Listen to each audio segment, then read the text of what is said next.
नमस्कार, मैं हूं अनुपम। आपको दिखाते हैं खबर 1 मिनट, यानी 1 मिनट में खबरों का पूरा विश्लेषण।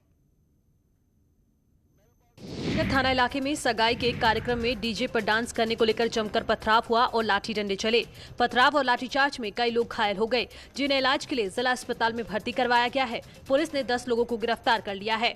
थाना इज्जतनगर के अंतर्गत का मामला। इसमें एक परिवार के यहाँ तिलक का कार्यक्रम चल रहा था, उसमें डीजे बज रहा था, तो दोनों के बीच में डीजे बजाने को लेकर विवाद हुआ, उसमें झगड़ा हुआ था।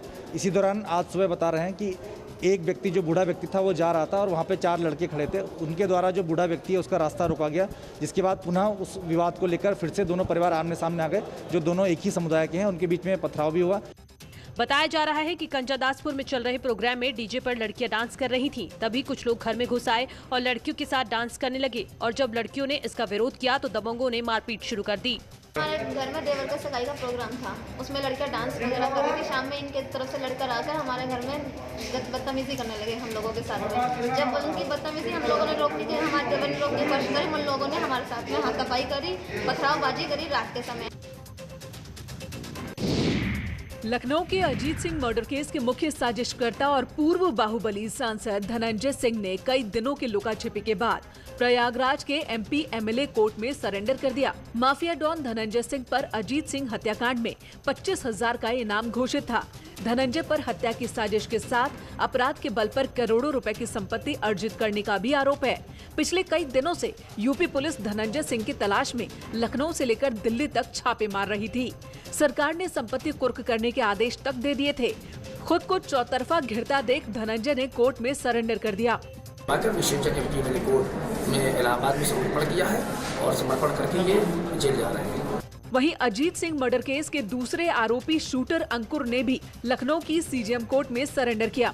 ये माना जा रहा है कि बाहुबली धनंजय सिंह को भी खौफ था कि कहीं उनके खिलाफ भी कोई कार्रवाई तो नहीं होगी, कहीं गाड़ी तो नहीं पलटेगी। इसी वजह से शायद माना जा रहा है कि डर की वजह से एमपी एमएलए कोर्ट में एक पुराने मुकदमे में उन्होंने अपनी बेल बॉन्ड जो है कैंसिल कराकर सरेंडर किया है और यहाँ से अब उन्हें जेल भेजा जा रहा है।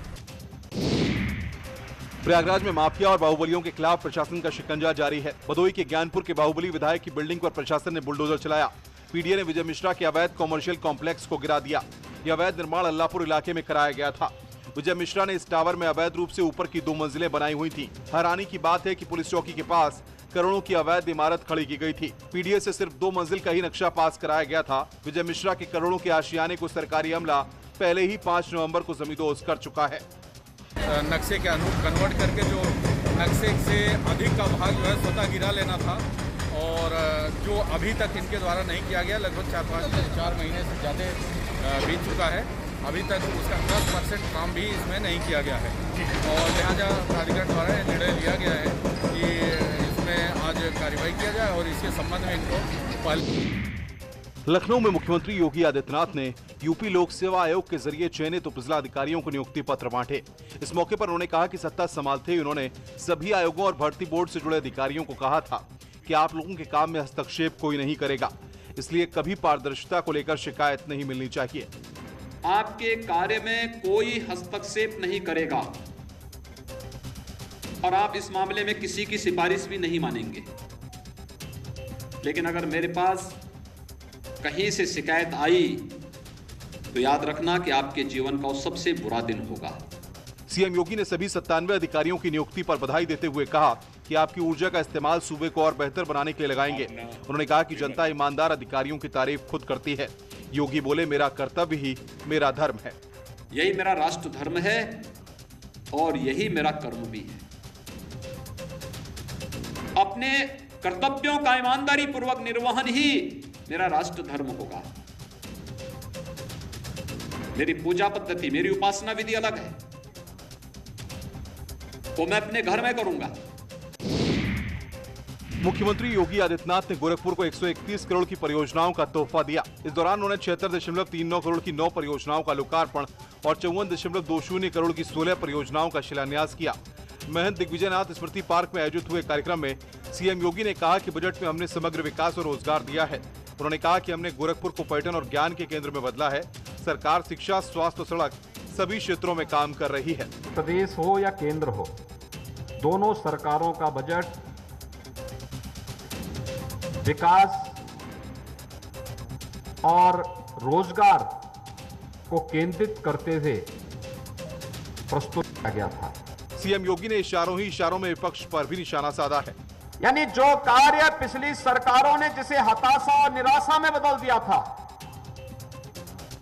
उसे आशा और विकास की एक नई बुलंदियों तक पहुंचाने की जिस संकल्प के साथ मोदी जी ने 2014 में देश की जनता के सामने वायदे किए थे, आज वो मूर्त रूप लेता जा रहा है। अलीगढ़ के टप्पल में समाजवादी पार्टी के अध्यक्ष और पूर्व मुख्यमंत्री अखिलेश यादव ने किसान महापंचायत में बीजेपी सरकार के खिलाफ जमकर भड़ास निकाली। उन्हें किसान नेताओं ने हल देकर सम्मानित किया। अखिलेश ने कहा कि बीजेपी ने किसानों को रोकने के लिए उनसे दुश्मनों जैसा व्यवहार किया। उन्हें दिल्ली पहुंचने से रोका गया। हमारे अन्नदाता है, उनको रोकने के लिए भारतीय जनता पार्टी ने किया। वो दिल्ली केवल अपनी बात रखने जाना चाहते थे, लेकिन हमारे किसानों को दिल्ली में घुसने नहीं दिया, अपमानित किया। और इतना अपमानित किया कि हमारा किसान और मजबूत हो गया। और उसने कहा कि सरकार कुछ भी हमें कहती रहे, लेकिन हम सरकार के लड़ करके दिखाएंगे। वहीं अखिलेश ने कहा कि किसानों की फसल बर्बाद हो रही है, लेकिन सरकार बताए कि कितनी फसल किसानों से खरीदी गई। कोई हिसाब किताब नहीं, मक्का ऐसे ही चली गई। और अभी तो खुदाई भी चल रही है आलू की, यहाँ से लेकर के कन्नौज और कानपुर देहात तक, फर्रुखाबाद, ये पूरी आलू की बेल्ट है। अगर सरकार कहीं आलू खरीदती हो तो बता दो हमें। रैली में आरएलडी उपाध्यक्ष जयंत चौधरी ने भी हुंकार भरी। अयोध्या में श्री राम जन्मभूमि तीर्थ क्षेत्र ट्रस्ट ने जो 8 बिस्वा जमीन खरीदी है, वहां तक श्री राम जन्मभूमि परिसर का विस्तार नहीं होगा, बल्कि राम जन्मभूमि परिसर से सटे फकीरे राम मंदिर को वहां स्थानांतरित किया जाएगा। इसके लिए मंदिर के महंत से ट्रस्ट के कोषाध्यक्ष गोविंद देवगिरी समेत प्रशासनिक अधिकारियों ने बातचीत कर ली है। मंदिर का वास्तु दोष दूर करने के लिए ये फैसला लिया गया है।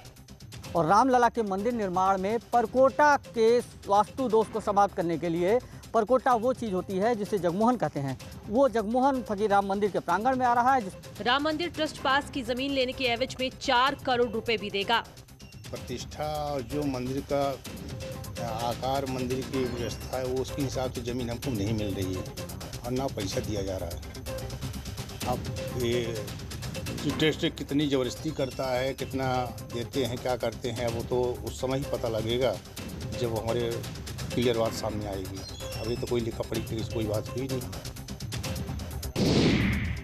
लखनऊ में स्वास्थ्य मंत्री जयप्रताप सिंह ने कोरोना वैक्सीन लगवाई। जयप्रताप सिंह ने कोरोना की पहली डोज ली है। उन्होंने लखनऊ के सिविल अस्पताल जाकर वैक्सीन लगवाई है। उन्होंने कहा कि प्लानिंग के साथ सरकार काम कर रही है, जल्द ही आम लोगों तक वैक्सीन पहुंचेगी। उन्होंने कहा कि कोविड प्रबंधन को लेकर WHO भी योगी सरकार की तारीफ कर चुका है। बड़ा अनुभव हम लोग को मिला है, क्योंकि जिस तरह से व्यवस्था उत्तर प्रदेश में थी, और आज भी जो भी हमारे डॉक्टर्स के माध्यम से, डॉक्टर्स और पैरामेडिकल स्टाफ के माध्यम से, इन लोग के लगातार 24 घंटा काम करने से और संसाधन की कोई कमी हमारे मुख्यमंत्री के द्वारा न होने देने का, सारे उपकरण, सारा प्रबंधन, integrated control and command centre की व्यवस्था।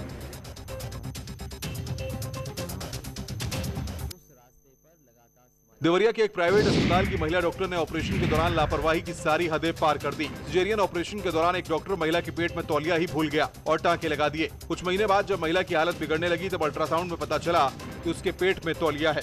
हालांकि अब दोबारा ऑपरेशन करके पीड़ित महिला के पेट से तौलिया बाहर निकाल लिया गया है। उन्हें मेरे ऑपरेशन कर दिया, पेट में ही रुमाल छोड़ दिए। उसके बाद से मैं 3 महीने तक उसकी हॉस्पिटल में दवा कराई। किसके हॉस्पिटल में? दिनेशा ही हॉस्पिटल में। वो बोली थी लास्ट गांव में सूजन था, तो गोरखपुर भेज दिया और मैं आर्यन हॉस्पिटल में आई तो ऑपरेशन हुआ, मेरे पेट में से रुमाल निकाला गया। पीड़ित के परिजनों ने जिलाधिकारी से मामले की शिकायत की। इसके बाद जिलाधिकारी ने मामले की जांच के लिए एक कमेटी भी गठित कर दी है।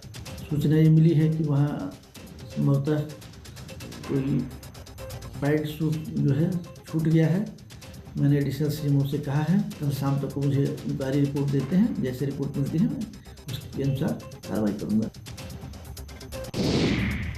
पंचायत चुनाव को लेकर मारपीट, खून खराबी की घटनाएं सामने आने लगी हैं। बहराइच में प्रधानी चुनाव की रंजिश में दबंगों ने गांव में रहने वाले भट्टा मजदूरों पर धारदार हथियार से हमला बोल दिया। हमले में 11 लोग घायल हो गए। सभी को इलाज के लिए जिला अस्पताल में भर्ती करा गया है। वोट देने से मना करने पर दबंगों ने इन पर हमला किया। मामला कोतवाली देहात थाना क्षेत्र के बहादुरपुर गांव का है। पुलिस जांच के बाद कड़ी कार्रवाई की बात कह रही है। प्रधानी लड़ा था यही खातिर मारे। कहाँ से? भादरापुर मौजा से। प्रधानी के इलेक्शन लड़ने से आपको मारा? हाँ, कहा था वोट हमें इनका दो ना मारे जी। वोट ना देने की वजह से आपको मारा गया? और कितने लोग घायल हैं? मजदूरी भाई हम रहें, इनका मार गिरा दे, हम लोग भट्ठा काम खरीदते हैं मजदूरी। हमले के बाद से गांव में तनाव है। रुक रहे हैं एक ब्रेक के लिए, ब्रेक के बाद जल्द हाजिर होते हैं।